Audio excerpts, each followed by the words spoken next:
Энэ зааланд олон намын төлөөллүүд сууж байна. Бид нар шулдаг өрсөлдөөн, нарчлалын эрхчлөө сонгогдох эрхээ бол эдэлж чадахгүй байна. Тэрсэн нийслэл дээр. Тэгээ энэ нь бол яг нэг халахвч нэртэй хэсгийн ахлагч гэдэг нэг баах улсууд ингээд 4 жил ингээд ажиллаулсан. Бид нар бол ингээд ямар ч төсөм өмг байхгүй. Сонгуул гэхэр л ингээд тохиод ордог, бэлтгэл хангацсан ийм нэг төрлийн механизмтай тулдаг. Тэр чи үднээсээ одоо энэ бол ингээд үр дүнгээ одоо өнөөдөр ингээд үзүүлдэг. Нийслэлээр бол бас жижиг намууд л үнэхээр одоо сонгуульд оролцох болцоог болдог. Тийм учраас энийг бол яг санал хураалгамаар байна. За, санал хураалгыг гэсэн. За, саналын томьёолыг уншиж танилцуулъя.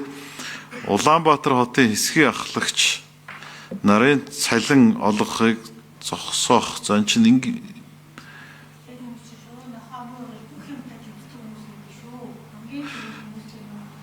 За томьёолын дараа нь арай өөрчлөж болох Улаанбаатар хотын хэсгийн ахлагч нарын цалин олголтын байдалд аудит хийх гэдэг тийм томьёолоор найруулгын томьёолоор санал хураая.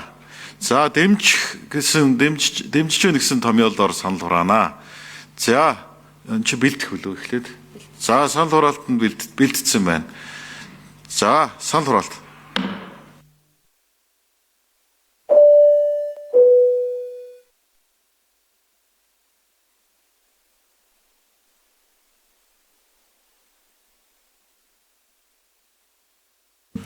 За 44.4% дэмжигдсэнгүй.